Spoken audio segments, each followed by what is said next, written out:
क्या आपने कभी सोचा है कि पूरी दुनिया में दशहरा ख़त्म हो जाता है तब भारत में एक ऐसी जगह है जहां उत्सव 7 दिनों तक चलता है, जहां ना रावण दहन होता है ना ही रामलीला मंचन। जी हां, हम बात कर रहे हैं अंतर्राष्ट्रीय कुल्लू दशहरे की, जहां दशहरे के मौके पर हिमाचल की देव परंपरा के रंग देखने को मिलते हैं। क्या है इस मेले की खासियत, इसके पीछे का इतिहास एवं कथा जानेंगे इस वीडियो में। बने रहिए हमारे साथ। 17वीं सदी की बात है। कुल्लू में राजा जगत सिंह हुआ।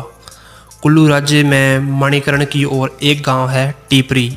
इस गांव में एक गरीब ब्राह्मण रहता था जिसका नाम दुर्गादत्त था।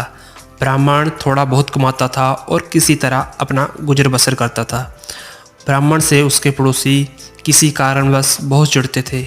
एक बार एक पड़ोसी ने राजा से शिकायत कर दी कि दुर्गादत्त के पास एक पाथा यानी 1 किलो के करीब सुच्चे मोती हैं। किसी ने पुष्टि करते हुए ये भी कह दिया कि उसने अपनी आंखों से देखे हैं कि ब्राह्मण इन्हें सुखाने के लिए डालता है। मोतियों की खबर सुनकर राजा चौंक उठा।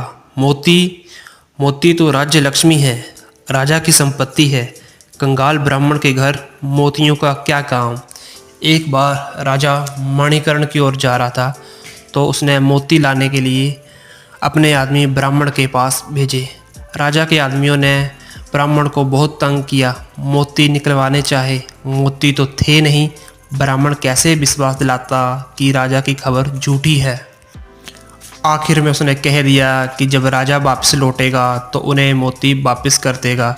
दुर्गादत्त के दिन बड़ी चिंता में बीतने लगे। राजा के लौटने का समय नज़दीक आ रहा था।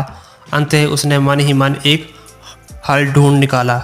जब राजा की वापसी की खबर मिली तो ब्राह्मण ने अपने परिवार को घर के अंदर बंद कर दिया और बाहर से आग लगा दी। ब्राह्मण के हाथ में छुरी लिए बाहर बैठा था। जब राजा के आदमी आए तो अपने शरीर का मांस काट काट कर ब्राह्मण आग में डालने लगा। साथ में कहता जा रहा था, ले राजा तेरा पाथा मोती, ले राजा तेरा पाथा मोती। ब्राह्मण का घर स्वाहा हुआ, परिवार स्वाहा हुआ, स्वयं को उसने होम कर दिया। राजा खाली हाथ दुखी मन के साथ महल लौट आया। महल में पहुंच जिस समय राजा भात खाने लगा तो चावलों की जगह उसे कीड़े नजर आने लगे। पानी पीने लगा तो लहू नजर आने लगा। राजा को ब्राह्मण हत्या लग गई थी। राजा हरदम परेशान रहने लगा। ब्रह्म हत्या के इस पाप से छुटकारा पाने के लिए उसने अनेकों उपाय किए, किंतु राजा का मन शांत न हुआ। राजा के गुरु, राजा के पुरोहित सब हार गए। उस समय नगर नामक स्थान में बाबा किशनदास पोहरी रहते थे। पोहरी बाबा की प्रसिद्धि दूर दूर तक फैली हुई थी। अंततः राजा उनकी शरण में गया और चित्त शांति का उपाय पूछा। बाबा जी ने बताया, यदि राजा वैष्णव हो जाए, आबद से श्री रघुनाथ जी की मूर्ति लाकर यहाँ स्थापित करे, सारा राज्य रघुनाथ जी को सौंपे और स्वयं उसका छड़ीदार अर्थात मुख्य सेवक बनकर रहे, तभी इस पाप से छुटकारा मिल सकता है। रघुनाथ जी की अब्द से मूर्ति कैसी लाई जाए, ये समस्या थी। बाबा पोहरी ने सुझाया कि उनका चेला दामोदर सुकेत राज्य में रहता है, वह मूर्ति ला सकता है। बाबा पोहरी ने पड़ोसी राज्य सुकेत में संदेश भेजकर अपने शिष्य को बुलावा भेजा। दामोदर गुरु के सामने उपस्थित हुआ। गुरु ने उसे राजा की ओर से अवध से मूर्ति लाने का कार्य सौंपा। राजा की ओर से उसे खर्च मिला, सहायक मिले।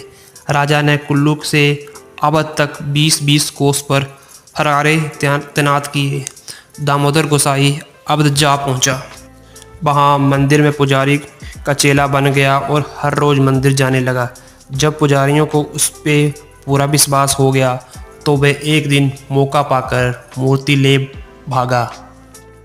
जब पुजारियों ने देखा कि मूर्ति चोरी हो गई है तो वे भी दौड़ भाग करने लगे। उनमें से एक पुजारी जोधवीर हरिद्वार आ पहुंचा और दामोदर को धर दबोचा। दामोदर ने मिन्नत की, ये मूर्ति कुल्लू के राजा जगत सिंह ने मंगवाई है। जोधवीर ने तर्क दिया कि इस मूर्ति से उसकी आजीविका चलती है, अंततः इस मूर्ति को उसे वापस करे। तर्क वितर्क बढ़ता देखकर दामोदर ने सारी बात राजा को संदेश में भिजवा दी। राजा ने पुजारियों को निश्चित रकम देने का वादा किया। तब जाकर मूर्ति कुल्लू ले जाने दिया गया। रघुनाथ जी की मूर्ति कुल्लू पहुंची। कुल्लू में राजा ने मूर्ति के दर्शन पाकर कृतकृत्य हुआ। राजा ने सारा राज्य रघुनाथ जी को सौंप दिया एवं स्वयं को छड़ीदार के रूप में स्थापित किया एवं अवध के पुजारियों के लिए ताम्र पत्र जारी किया ताकि उन्हें निश्चित रकम मिल सके। राजा वैष्णव हुआ, तभी से यह त्योहार ठाठ बाट से मनाया जाने लगा। इस परंपरा से अब भी कुल्लू में दशहरा मनाया जाता है। विजय लक्ष्मी से शुरू होकर ये 7 दिन तक चलता है। इस मेले में घाटी के बहुत से देवता भाग लेते हैं। अंतिम दिन लंका दहन के बाद पुनः रथ यात्रा मूर्ति है और समारोह समापित होता है।